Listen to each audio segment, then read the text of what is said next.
ಈಗ ಇಡೀ ವಿಶ್ವದ ಒಂದು ಸೆಂಟರ್ ಆಫ್ ಅಟ್ರಾಕ್ಷನ್ ಯಾರಾದರೂ ಆಗಿದ್ದಾರೆ ಅಂತಂದರೆ ಅದು ಅಮೆರಿಕ ಅಧ್ಯಕ್ಷ ಡೊನಾಲ್ಡ್ ಟ್ರಂಪ್ ಮಾತ್ರ.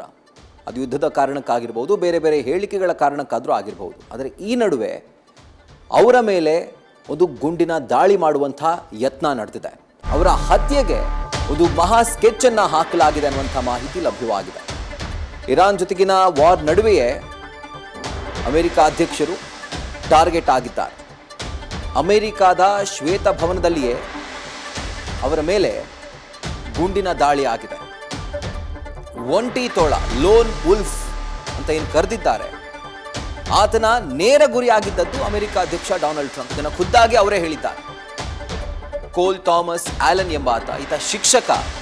ಸರ್ಪ್ರೈಸಿಂಗ್ಲಿ ಈತ ಈ ಒಂದು ಗುಂಡಿನ ದಾಳಿಯನ್ನು ಮಾಡಿರುವಂಥದ್ದು.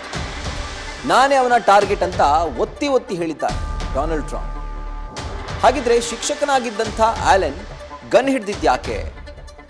ಟ್ರಂಪ್ ಅವರು ಯಾಕೆ ಆತನ ಟಾರ್ಗೆಟ್? ಇನ್ನೂ ಕೂಡ ಈ ಕಾರಣ ನಿಗೂಢವಾಗಿ ಉಳ್ಕೊಂಡಿದೆ. ಇದು ಅಮೆರಿಕ ಅಧ್ಯಕ್ಷರ ಮೇಲೆ ಆಗ್ತಾ ಇರುವಂಥ ಮೂರನೇ ಹತ್ಯೆಯ ಸ್ಕೆಚ್. ಮೊದಲ ಬಾರಿಗೆ 2024ರಲ್ಲಿ ಅವರದೇ ಒಡೆತನದ ಗಾಲ್ಫ್ ಕೋರ್ಸ್ನಲ್ಲಿ ಅವರು ಇದ್ದಂಥ ಸಂದರ್ಭದಲ್ಲಿ ಅವರ ಮೇಲೆ ದಾಳಿ ಆಗಿತ್ತು. ಮತ್ತೊಂದು ರ್ಯಾಲಿಯಲ್ಲಿ ದಾಳಿ ಆಗಿತ್ತು. ಈಗ ಇದು ಮೂರನೇದು. ಇದು ಅಮೆರಿಕ ಅಧ್ಯಕ್ಷ ಡೊನಾಲ್ಡ್ ಟ್ರಂಪ್ ಅವರ ಮೇಲೆ ಆಗ್ತಿರುವಂಥ ಮೂರನೇ ಅಸಾಸಿನೇಷನ್ ಪ್ಲಾಟ್, ಅಂದರೆ ಹತ್ಯೆಯ ಸ್ಕೆಚ್. ಸೊ ಈ ಬಾರಿ ಕೂಡ ಅವರು ಇದರಿಂದ ಪಾರಾಗಿದ್ದಾರೆ. ಇದನ್ನು ಲೋನ್ ವುಲ್ಫ್ ಅಟ್ಯಾಕ್ ಅಂತ ಕರೆದಿದ್ದಾರೆ. ಆ್ಯಂಡ್ ಈತನ ಒಂದು ಸ್ಕೆಚ್ ನಾನೇ ಆಗಿದ್ದೆ ಅನ್ನುವಂಥ ಮಾತನ್ನು ಕೂಡ ಹೇಳ್ತಾರೆ. ಸೊ ಹತ್ಯೆಗೆ ಸ್ಕೆಚ್ ಹಾಕದಂಥ ಈ ಆಲನನ್ನು ಕೂಡ ಗಮನಿಸ್ತಾ ಇದ್ದೀರಿ. ಶ್ವೇತಭವನದಲ್ಲಿ ವೈಟ್ ಹೌಸ್ ಕರೆಸ್ಪಾಂಡೆಂಟ್ ಅಸೋಸಿಯೇಷನ್ನ ಡಿನ್ನರ್ ನಡೀತಾ ಇತ್ತು. ಅಮೆರಿಕ ಅಧ್ಯಕ್ಷರೇ ಹೋಸ್ಟ್ ಮಾಡುವಂಥ ಡಿನ್ನರ್ ಪಾರ್ಟಿ ಇದು.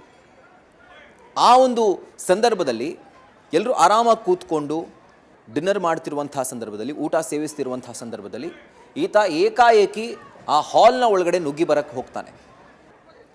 ಆಗ ಭದ್ರತಾ ಸಿಬ್ಬಂದಿಯೇ ಈತನನ್ನು ತಡೆದು ವಶಕ್ಕೆ ಪಡಿತಾರೆ.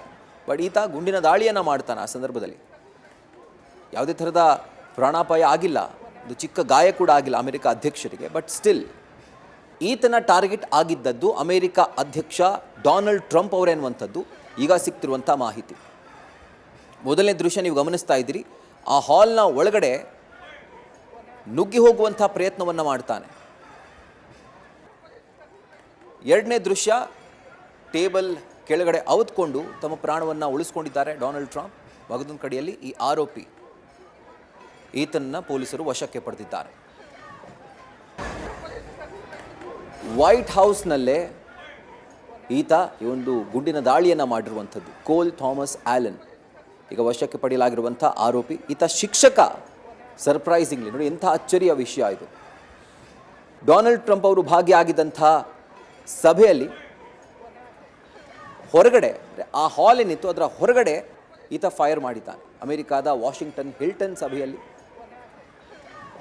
ಈ ಒಂದು ಗುಂಡಿನ ದಾಳಿ ಆಗಿರುವಂಥದ್ದು. ಅದರಲ್ಲಿ ಅಮೆರಿಕ ಅಧ್ಯಕ್ಷರಿದ್ದರು, ಉಪಾಧ್ಯಕ್ಷರಿದ್ದರು, ಜನಪ್ರತಿನಿಧಿಗಳಿದ್ದರು, ಟಾಪ್ ಮೋಸ್ಟ್ ಅಫಿಷಿಯಲ್ಗಳಿದ್ದರು. ಅವರೆಲ್ಲರೂ ಇದ್ದಂಥ ಒಂದು ಡಿನ್ನರ್ ಸಭೆಯಲ್ಲಿ ಈತ ನುಗ್ಗಿ ಬಂದು ಗುಂಡಿನ ದಾಳಿಯನ್ನು ಮಾಡ್ತಾನೆ.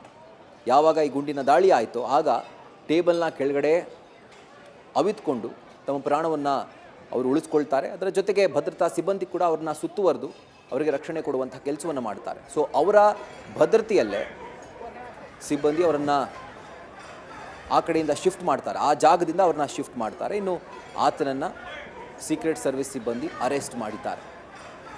ಸೊ ಅಮೆರಿಕ ಅಧ್ಯಕ್ಷ ಡೊನಾಲ್ಡ್ ಟ್ರಂಪ್, ಉಪಾಧ್ಯಕ್ಷ JD ವ್ಯಾನ್ಸ್, ಇವ್ರನ್ನ ಒಳಗೊಂಡಂತೆ ಅನೇಕ ಗಣ್ಯರಿದ್ದರು. ಅವರೆಲ್ಲರನ್ನೂ ಕೂಡ ಸಿಬ್ಬಂದಿ ರಕ್ಷಣೆ ಮಾಡ್ತಾರೆ. ಸೊ ಇದಕ್ಕೆ ಸಂಬಂಧಪಟ್ಟಂತೆ ಪ್ರಧಾನಿ ನರೇಂದ್ರ ಮೋದಿ ಅವರ ಸೇರಿದಂತೆ ಜಗತ್ತಿನ ಹಲವು ದೇಶಗಳ ಗಣ್ಯರು, ನಾಯಕರು ಖಂಡನೆ ವ್ಯಕ್ತಪಡಿಸಿದ್ದಾರೆ. ಟ್ರಂಪ್ ಅವರನ್ನ ಬೆಂಬಲಿಸಿ ಟ್ವೀಟ್ ಕೂಡ ಮಾಡಿದ್ದಾರೆ. ಸೊ ಈ ಒಂದು ದೊಡ್ಡ ಸಂಚಲನಕ್ಕೆ ಕಾರಣವಾದಂಥ ಈ ಆರೋಪಿ ಆಲನ್, ಈತ ಯಾರು? ಈತ ಕ್ಯಾಲಿಫೋರ್ನಿಯಾದ ಟೊರೆನ್ಸ್ ನಿವಾಸಿ, 31 ವರ್ಷ ಈತನಿಗೆ. ಈತ ವೃತ್ತಿಯಲ್ಲಿ ಶಿಕ್ಷಕ. 2017ರಲ್ಲಿ ಮೆಕ್ಯಾನಿಕಲ್ ಇಂಜಿನಿಯರಿಂಗ್ ಪದವಿಯನ್ನು ಪಡೆದುಕೊಂಡಿದ್ದ. ಕೋಲ್ ಥಾಮಸ್ ಆ್ಯಲನ್. ಇದಾದ ನಂತರ ಕ್ಯಾಲಿಫೋರ್ನಿಯಾ ಇನ್ಸ್ಟಿಟ್ಯೂಟ್ ಆಫ್ ಟೆಕ್ನಾಲಜಿಯಲ್ಲಿ ಒಂದು ಪದವಿಯನ್ನು ಪಡ್ಕೊಂಡಿರುವಂಥದ್ದು. ಕಂಪ್ಯೂಟರ್ ಸೈನ್ಸ್ನಲ್ಲಿ ಮಾಸ್ಟರ್ ಡಿಗ್ರಿಯನ್ನು ಈತ ಮುಗಿಸಿದ್ದ. ಮೊದಲು IJK ಕಂಟ್ರೋಲ್ಸ್ನಲ್ಲಿ ಮೆಕ್ಯಾನಿಕಲ್ ಇಂಜಿನಿಯರ್ ಆಗಿ ಈತ ಕೆಲಸ ಮಾಡ್ತಾನೆ. ಈಗ ಪ್ರಸ್ತುತ ಈತ C2 ಎಜುಕೇಷನ್ ಎನ್ನುವಂಥ ಸಂಸ್ಥೆಯಲ್ಲಿ ಟೆಂಪ್ರವರಿ ಶಿಕ್ಷಕನಾಗಿ ಕೆಲಸ ಮಾಡ್ತಿದ್ದಾನೆ. 2024 ಡಿಸೆಂಬರ್ನಲ್ಲಿ ಈತನಿಗೆ ಟೀಚರ್ ಆಫ್ ದ ಮಂತ್ ಅನ್ನುವಂಥ ಒಂದು ಗೌರವ ಕೂಡ ಲಭಿಸಿತ್ತು. ಇದಿಷ್ಟೇ ಅಲ್ಲ, ನಾಸಾದ ಜೆಟ್ ಪ್ರೊಪಲ್ಷನ್ ಲ್ಯಾಬೊರೇಟರಿಯಲ್ಲಿ ಈತ ಕೆಲಸ ಮಾಡಿದಂಥ ಅನುಭವ ಹೊಂದಿದ್ದಾನೆ. JPLನಲ್ಲಿ ರಿಸರ್ಚ್ ಫೆಲೋಶಿಪ್ ಆಗಿ ಈತ ಕೆಲಸ ಮಾಡಿದ್ದಾನೆ. ಜೊತೆಗೆ ವಿಡಿಯೋ ಗೇಮ್ ಡೆವಲಪರ್ ಕೂಡ ಈತ. ಒಂದು ವಿಡಿಯೋ ಗೇಮನ್ನು ಕೂಡ ಡೆವಲಪ್ ಮಾಡಿದ್ದಾನೆ. ಬೋರ್ಡಮ್ ಮತ್ತು ಫಸ್ಟ್ ಲಾ ಅನ್ನುವಂಥ ಗೇಮನ್ನು ಈತ ಅಭಿವೃದ್ಧಿಪಡಿಸಿದ್ದಾನೆ. ಇಷ್ಟೆಲ್ಲ ಟ್ಯಾಲೆಂಟ್ ಇರುವಂಥ ವ್ಯಕ್ತಿ ಶೂಟರ್ ಆಗಿ ಬದಲಾಗಿದ್ಯಾಕೆ? ಈಗ ನೋಡ್ತಾ ಹೋದರೆ ಒಂದಷ್ಟು ರಾಜಕೀಯ ನೆರಳು ಕೂಡ ಇಣಿಕಿ ನೋಡುತ್ತೆ ಈ ಪ್ರಕರಣದಲ್ಲಿ.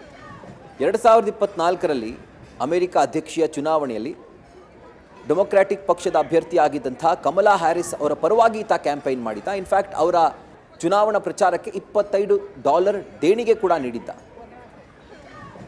ಪರಿಚಯಸ್ಥರ ಪ್ರಕಾರ ಈತ ಶಾಂತ ಸ್ವಭಾವದವನು, ಇಂಟೆಲಿಜೆಂಟ್ ವ್ಯಕ್ತಿಯಾಗಿದ್ದ.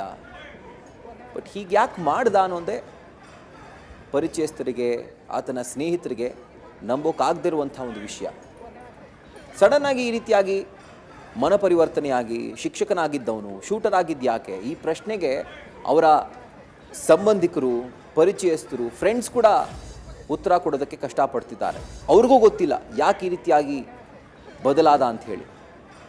ಸದ್ಯಕ್ಕೆ ಈತನನ್ನು ಈಗ ಪೊಲೀಸರು ವಶಕ್ಕೆ ಪಡೆದಿದ್ದಾರೆ.